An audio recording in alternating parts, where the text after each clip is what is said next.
नमस्कार दोस्तों, the UPSC study official में आपका एक बार फिर से स्वागत है। आज की वीडियो में मैं आपको कुछ बताने नहीं आया हूँ, कोई एजुकेशनल वीडियो नहीं है। मैं आपको एक कहानी सुनाने आया मैं आज आपको एक कहानी सुनाना चाहता हूँ और ये कहानी कल भी बहुत महत्वपूर्ण थी, आज भी बहुत महत्वपूर्ण है और जब तक मुझे लगता है विश्व रहेगा, ये कहानी महत्वपूर्ण रहेगी। ये कहानी के कई पक्ष हैं, कई उसके विपक्ष हैं। आप इस कहानी को किस रूप में लेते हैं, ये आपके ऊपर डिपेंड करता है। आपके पास यदि समय हो तो रुक के 5-7 मिनट की कहानी है, एक बार सुन ज़रूर लीजिएगा। आप लोगों ने पढ़ते समय ये वाली मूर्ति देखी होगी, बहुत बार देखी होगी और इस मूर्ति का इम्पोर्टेंस आपको मैं बताता हूँ। इस मूर्ति को चोल युगीन काल में पहली बार प्राप्त किया गया था और ये मूर्ति भारत भवन में भी है और ये मूर्ति जो एक सर्न लैब है, जहाँ पर बिग बैंग थ्योरी का प्रयोग किया गया था, वहाँ पर भी इस मूर्ति को लगाया गया है। इस मूर्ति को जो आपने देखा होगा, इस मूर्ति को नटराज की मूर्ति बोलते हैं और भगवान शंकर को नट भी बोला जाता है। मैंने यहाँ पे एक वर्ड लिखा है अपस्मार, अंग्रेजी में उसको अपस्मारा पढ़ा जाता है। स्पेलिंग कुछ लोग अपस्मार की APA लिखते हैं, कुछ लोग ऐसे लिखते हैं, तो वहाँ पे कंफ्यूज मत रखिएगा। अब बात यहाँ पर यह है कि मैं ये वीडियो क्यों बना रहा हूँ और अपस्मार क्या है। आपने जब नटराज की मूर्ति देखी होगी तो नटराज की मूर्ति में भगवान शंकर नृत्य करते हुए हैं। तो नृत्य की उत्पत्ति जो है भगवान शंकर से मानी जाती है। भगवान शंकर के कुल 108 नृत्य हैं, उसमें से एक महत्वपूर्ण नृत्य है नटराज नृत्य। आप यहाँ पर एक छोटा सा बालक देख रहे होंगे, ये बालक। तो ये बालक कौन है, इस वीडियो को बनाने का मेरा मेन उद्देश्य यही है। ये जो बालक आपको दिख रहा है, ये एक दैत्य था, एक दैत्य है या दैत्य था, जिसको राक्षस बोलते थे। इसका नाम अपस्मार था। अपस्मार अपस्मार एक बौना दैत्य था और ये बहुत ज़्यादा परेशान था। तो इसने बहुत कई साल तक तपस्या की। तपस्या करके जो है इसने ब्रह्मा जी से एक वरदान मांगा और कहा कि आप मुझे ऐसी शक्ति दीजिए कि जिस शक्ति की सहायता से मैं जिसके चाहे उसको अपने वश में कर लूँ। मतलब उसको वो शक्ति प्राप्त थी कि वो किसी की भी स्मृतियों को, मतलब किसी की यादों को वो अपने कंट्रोल में रख सकता था। आप ये समझिए कि जैसे मान लीजिए आप हैं, आप कोई व्यक्ति आपके दिमाग पे कंट्रोल करे और आपकी जितनी भी पुरानी यादें हैं उसको क्या कर दे, हटा दे। ठीक, इसलिए अपस्मार को विस्मृति का देवता या फिर विस्मृति का दैत्य भी बोला जाता है। लेकिन जब किसी व्यक्ति के पास ताकत आती है तो वो अपनी ताकत में क्या होता है, मदचूर हो जाता है, घमंड आ जाता है। ये घमंड अपस्मार को भी आ गया था। अपस्मार को जब ये घमंड आया, उसने सोचा कि चलो एक काम करते हैं कि अब अपनी शक्तियों का प्रयोग करते हैं। अपस्मार करता क्या था कि जो उस समय के राजा होते थे, ऋषि होते थे, जब वे यज्ञ करते थे या फिर अच्छे कार्य करते थे, तो जाके उनके दिमाग से कंट्रोल कर लेता, उनकी स्मृतियों को भुला देता था। इसलिए वो भूल जाते कि हमें करना क्या होता था। करते करते अपस्मार की शक्ति इतनी बढ़ गई थी कि एक बार वो माता पार्वती के पास पहुंच गया और माता पार्वती की स्मृतियों को उसने क्या कर लिया, लोप कर दिया। मतलब उनके दिमाग को अपने कंट्रोल में कर लिया। यानी माता पार्वती की जो भी यादाश्त थी उसने क्या किया, उसका हरण कर लिया। माता पार्वती सब भूल गई कि गणेश कौन है, भगवान शंकर कौन है। भगवान शंकर जब ध्यान में थे तो उनको ये बात पता लगी, वो अत्यधिक क्रोधित हुए और वो अपस्मार को मारने के लिए दौड़े। लेकिन तभी उनको याद आया कि ब्रह्मा जी से उसको अमरता का वरदान प्राप्त है, अमरता का वरदान प्राप्त है और अपस्मार को मारा नहीं जा सकता क्योंकि अपस्मार एक नट है। ठीक, तो भगवान शंकर ने अपस्मार का दमन किया और उसी के नाम पर भगवान शंकर का नाम नटराज पड़ा था। भगवान शंकर जब अपस्मार का पीछा कर रहे थे तो अपस्मार अपनी गुफा में पहुंच गया और अपनी गुफा में जो है वो भगवान शंकर से कहता है कि आप यहाँ आ तो गए हैं, लेकिन आप मेरा कुछ बिगाड़ नहीं सकते क्योंकि आपको पता है कि मैं अमर हूँ और मेरा कुछ भी नहीं किया सकता। भगवान शंकर इस बात को भली भांति जानते थे। उन्होंने क्या किया कि अपने डमरू को जो है बजाना शुरू किया और नट का रूप धारण किया। उनके डमरू की ध्वनि इतनी करतल थी, उतनी तेज थी कि अपस्मार उस ध्वनि को सुन नहीं पा रहा था और सुनते सुनते अपने कानों को पकड़ के वहां पे वो रोने लगता है। भगवान शंकर जब नृत्य करते हैं तो नृत्य करते करते अपस्मार पर वो अपना नियंत्रण स्थापित कर लेते हैं और अपस्मार उनके कदमों में आके गिर जाता है। और आपको ये मूर्ति जो दिख रही है, ये वही अपस्मार बालक है। तो भगवान शंकर कहते हैं कि अपस्मार, मैं जानता हूं कि तुम्हारा हरण मैंने किया है, तुम्हारी मृत्यु नहीं की जा सकती, मैं तुमको मार नहीं सकता, लेकिन अपस्मार का दमन किया जा सकता है।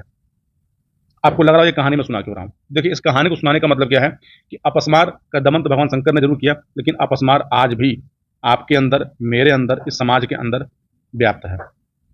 ठीक, क्योंकि हम जब कभी भी कोई अच्छा कार्य कर रहे होते हैं, अच्छा कार्य के साथ साथ हमें ये लगता है कि हम इस काम को क्यों करें, हमें क्या मिलेगा क्या नहीं मिलेगा। मतलब हम जब कर्म सिद्धांत में विश्वास करते हैं तो हमें पता लगता है कि हम कर क्या रहे हैं। मैं आपको अपने अब तक के जीवन के अनुभव से बताता हूँ कि देखिए, कोई भी कर्म निष्काम कर्म नहीं होता। हर कर्म के अपने कुछ ना कुछ फल होते हैं और जैसा आप कर्म करेंगे आपको वैसा फल मिलेगा। तो जब मैं जॉब प्रोफाइल की वीडियो बनाता था तो बहुत लोग मुझसे पूछते थे कि सर, हम इस पद पर पहुंच जाएंगे, इस पद पर कमाई क्या होती है, क्या क्या मिलता है, क्या नहीं मिलता है, पैसा हम कितना कमा सकते हैं। तो यकीन मानिए कि पहली बात तो यह है कि आपको पढ़ने का अवसर मिला हुआ है और यदि आप ईश्वर में विश्वास रखते हैं नहीं रखते हैं, मेरा उसमें कोई सरोकार नहीं है, वो आपकी निजी इच्छा है। आपको ईश्वर ने एक बढ़िया अवसर दिया है, उस अवसर का उपयोग करिए, सदुपयोग करिए, क्योंकि भारत में ऐसे या फिर दुनिया में ऐसे बहुत लोग हैं जिनको अवसर ही नहीं मिलते हैं। यदि आपको अवसर मिला है तो किसी के जीवन में सार्थक परिवर्तन मतलब सकारात्मक परिवर्तन लेकर आइए। यदि आप किसी के जीवन में सकारात्मक परिवर्तन लेके आते हैं, तो यकीन मानिए कि आपके अंदर जो अपस्मार बैठा हुआ है, उस अपस्मार का आप उस दिन दमन कर देंगे। और यदि आप भ्रष्टाचार की तरफ आगे बढ़ेंगे, तो यानी यकीन मानिए कि अपस्मार आपके दिमाग पर, आपके मन मस्तिष्क पर हावी होता चला जा रहा है। अब ये डिपेंड आप पे करता है कि आपको करना है क्या है और क्या नहीं करना है। इसीलिए मैं कई दिन से जॉब प्रोफाइल की वीडियो नहीं बना रहा था, क्योंकि जॉब प्रोफाइल की वीडियो में आपने देखा होगा कि मैं हमेशा अपना नंबर शेयर करता था। तो मेरे नंबर पे कई लोगों ने इतने मैसेज किए होंगे मुझे कि अगर आप कहेंगे तो मैं आपको स्क्रीनशॉट भी शेयर करूँगा कि मतलब इस समय करीब-करीब मेरे मोबाइल में लगभग 2000 अनरीड मैसेज रखे हुए हैं। और ये मैसेज काम के मैसेज नहीं है, ये मैसेज ये है कि सर इस पद पे क्या कमाई होती है, इस पद की क्या लोलुपता है, इस पद पर कैसे लोग कमाते हैं, क्या कमाते हैं। मैं जब जो प्रोफाइल की वीडियो जब बना रहा था, तो उस समय तो यूट्यूब पे ये सब वीडियो थे नहीं, तो मैं जानना ये चाहता था, बताना ये चाहता था कि यूपी पीसीएस के थ्रू जो मिलने वाली जो जॉब्स हैं, उस पद की क्या महिमा होती है, क्या गरिमा होती है और कैसे कार्य करना होता है और कैसे आप किसी के जीवन में सार्थक परिवर्तन ला सकते हैं। देखिए, आपको एक मानव जीवन मिला है और आपको पढ़ने का अवसर मिला है, आपको कार्य करने का अवसर मिला है। तो आप अपने अंदर का जो अपस्मार है, आपके अंदर जो अपस्मार रूपी जो दैत्य है, उस दैत्य का दमन करिए और अच्छे कार्य करिए। यकीन मानिए कि आपको सुकून बहुत मिलेगा, अपने जीवन में बहुत आगे जाएँगे।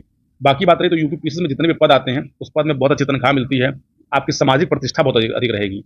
और देखिए, पैसे से सामाजिक प्रतिष्ठा नहीं आती है, सामाजिक प्रतिष्ठा जान लीजिएगा आपके कार्यों से आती है, आपके पद से आती है।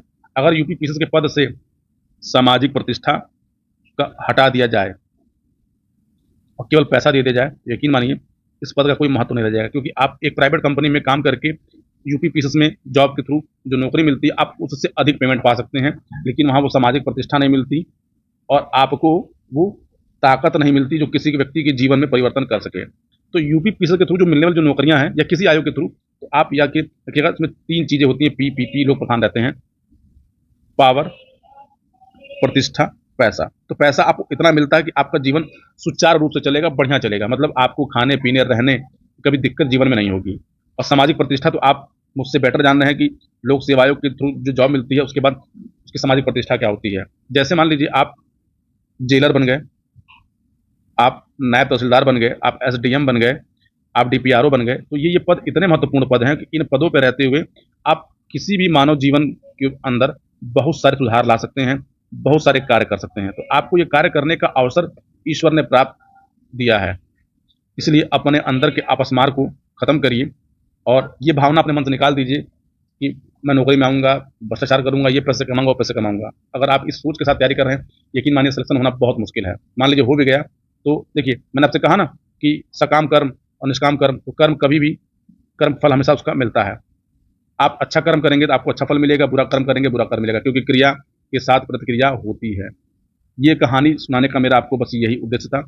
मैं बहुत समय नहीं लूँगा, बाकी मैंने वीडियो बना दिया है जॉब प्रोफाइल का, आप उसको देख सकते हैं। यदि इस वीडियो को सुनने के बाद किसी एक व्यक्ति के मन में भी अगर पद आने के बाद कोई भी परिवर्तन होता है, तो मेरा ये वीडियो बनाने का उद्देश्य सफल हो जाता है। मिलते हैं आपसे अगले वीडियो में, तब तक के लिए अपना ख्याल रखिए। बहुत-बहुत धन्यवाद।